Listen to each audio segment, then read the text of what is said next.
श्री राम द्विचत्वारिंश सर्ग। राक्षसियों के मुख से एक वानर के द्वारा प्रमदावन के विध्वंस का समाचार सुनकर रावण का किंकर नामक राक्षसों को भेजना और हनुमान जी के द्वारा उन सब का संहार। उधर पक्षियों के कोलाहल और वृक्षों के टूटने की आवाज सुनकर समस्त लंका निवासी भय से घबरा उठे। पशु और पक्षी भयभीत होकर भागने तथा आर्तनाद करने लगे। राक्षसों के सामने भयंकर अपशकुन प्रकट होने लगे। प्रमदावन में सोई हुई विकराल मुख वाली राक्षसियों की निद्रा टूट गई। उन्होंने उठने पर उस वन को उजड़ा हुआ देखा। साथ ही उनकी दृष्टि उन वीर महाकपी हनुमान जी पर भी पड़ी। महाबली, महान साहसी एवं महाबाहु हनुमान जी ने जब उन राक्षसियों को देखा तब उन्हें डराने वाला विशाल रूप धारण कर लिया। पर्वत के समान बड़े शरीर वाले महाबली वानर को देखकर वे राक्षसियां जनक नंदिनी सीता से पूछने लगी, विशाल लोचने, ये कौन है, किसका है और कहां से किस लिए आया है? इसने तुम्हारे साथ क्यों बातचीत की है? कजरारे नेत्र प्रांत वाली सुंदरी, ये सब बातें हमें बताओ। तुम्हें डरना नहीं चाहिए। इसने तुम्हारे साथ क्या बातें की थी? तब सर्वांग सुंदरी साध्वी सीता ने कहा, इच्छानुसार रूप धारण करने वाले राक्षसों को समझने या पहचानने का मेरे पास क्या उपाय है? तुम ही जानो ये कौन है और क्या करेगा। सांप के पैरों को सांप ही पहचानता है, इसमें संशय नहीं है। मैं भी इसे देखकर बहुत डरी हुई हूं। मुझे नहीं मालूम कि यह कौन है। मैं तो इसे इच्छानुसार रूप धारण करके आया हुआ कोई राक्षस ही समझती हूँ।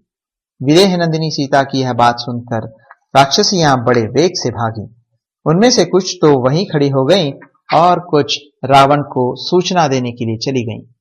रावण के समीप जाकर उन विकराल मुख वाली राक्षसियों ने रावण को यह सूचना दी कि कोई विकट रूपधारी भयंकर वानर प्रमदावन में आ पहुंचा है।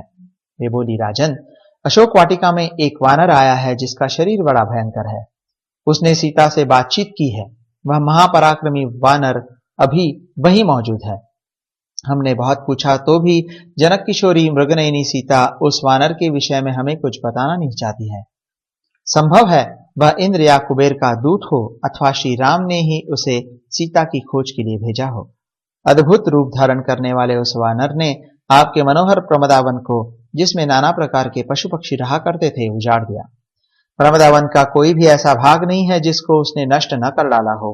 केवल वह स्थान जहां जानकी देवी रहती है उसने नष्ट नहीं किया है।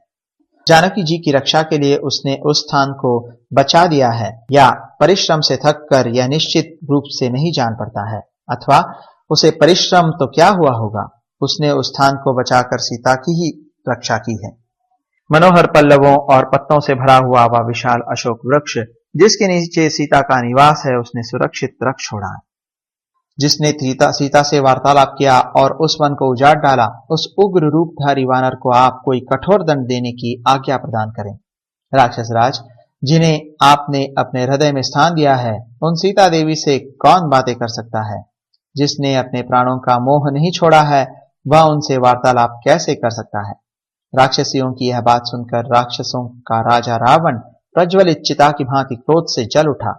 उसके नेत्र रोष से घूमने लगे। क्रोध में भरे हुए रावण की आंखों से आंसू की बूंदें टपकने लगी, मानो जलते हुए दो दीपकों से आग की लपेट के साथ तेल की बूंदें झर रही हो। उस महातेजस्वी निशाचर ने हनुमान जी को कैद करने के लिए अपने ही समान वीर किंकर नामधारी राक्षसों को जाने की आज्ञा दी। राजा की आज्ञा पाकर 80,000 वेगवान किंकर हाथों में कूट और मुदगर लिए उस महल से बाहर निकले। उनकी दाढ़े विशाल, पेट बड़ा और रूप भयानक था। वे सब के सब महान बली, युद्ध के अभिलाषी और हनुमान जी को पकड़ने के लिए उत्सुक थे। प्रमदावन के फाटक पर खड़े हुए उन वानर वीर के पास पहुंचकर वे महान वेगशाली निशाचर उन पर चारों ओर से इस प्रकार झपटे जैसे पतंगे आग पर टूट पड़े हों। वे विचित्र गदाओं, सोने से मढ़े हुए परिघों और सूर्य के समान प्रज्वलित बाणों के साथ वानर श्रेष्ठ हनुमान पर चढ़ आए। हाथ में प्रास और तोमर लिए मुदगर, पट्टिश और शूलों से सुसज्जित हो वे सहसा हनुमान को चारों ओर से घेर कर उनके सामने खड़े हो गए। तब पर्वत के समान विशाल शरीर वाले तेजस्वी श्रीमान हनुमान भी अपनी पूंछ को पृथ्वी पर पटक कर बड़े जोर से गरजने लगे। पवन पुत्र हनुमान अत्यंत विशाल शरीर धारण करके अपनी पूंछ फटकारने और उसके शब्द से लंका को प्रतिध्वनित करने लगे। उनकी पूंछ फटकारने का गंभीर घोष बहुत दूर तक गूंज उठता था। उससे भयभीत हो पक्षी आकाश से गिर पड़ते थे। उस समय हनुमान जी ने उच्च स्वर से इस प्रकार घोषणा की, अत्यंत बलवान भगवान श्री राम तथा महाबली लक्ष्मण की जय हो। श्री रघुनाथ जी के द्वारा सुरक्षित राजा सुग्रीव की भी जय हो। मैं अनायास ही महान पराक्रम करने वाले कौशल नरेश श्री रामचंद्र जी का दास हूं। मेरा नाम हनुमान है। मैं वायु का पुत्र तथा शत्रु सेना का संहार करने वाला हूं। जब मैं हजारों वृक्ष और पत्थरों से प्रहार करने लगूंगा, उस समय सहस्त्रों रावण मिलकर भी युद्ध में मेरे बल की समानता अथवा मेरा सामना नहीं कर सकते। मैं लंकापुरी को तहस नहस कर डालूंगा और मिथिलेश कुमारी सीता को प्रणाम करने के अनंतर सब राक्षसों के देखते देखते अपना कार्य सिद्ध कर जाऊंगा। हनुमान जी की इस गर्जना से समस्त राक्षसों पर भय एवं आतंक छा गया। उन सब ने हनुमान जी को देखा। वे संध्या काल के ऊंचे मेघ के समान लाल एवं विशालकाय दिखाई देते थे। हनुमान जी ने अपने स्वामी का नाम लेकर स्वयं ही अपना परिचय दे दिया था, इसलिए राक्षसों को उन्हें पहचानने में कोई संदेह नहीं रहा। वे नाना प्रकार के भयंकर अस्त्र शस्त्रों का प्रहार करते हुए चारों ओर से उन पर टूट पड़े। उन शूरवीर राक्षसों द्वारा सब ओर से घिर जाने पर महाबली हनुमान ने फाटक पर रखा हुआ एक भयंकर लोहे का परीघ उठा लिया। जैसे विनतानंदन गरुड़ ने छटपटाते हुए सर्प को पंजों में दाब रखा हो, उसी प्रकार उस परीघ को हाथ में लेकर हनुमान जी ने उन निशाचरों का संहार आरंभ किया। वीर पवन कुमार उस परीघ को लेकर आकाश में विचरने लगे।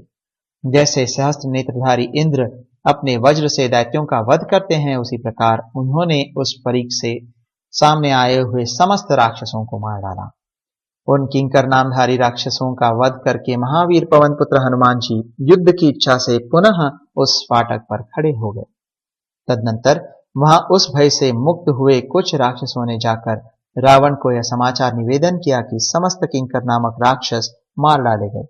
राक्षसों की उस विशाल सेना को मारी गई सुनकर राक्षस राज रावण की आंखें चढ़ गईं और उसने प्रहस्त के पुत्र को, जिसके पराक्रम की कहीं तुलना नहीं थी तथा युद्ध में जिसे परास्त करना नितांत कठिन था, हनुमान जी का सामना करने के लिए भेजा। इस प्रकार श्री वाल्मीकि निर्मित आर्ष रामायण आदि काव्य के सुंदर कांड में 42वां सर्ग पूरा हुआ।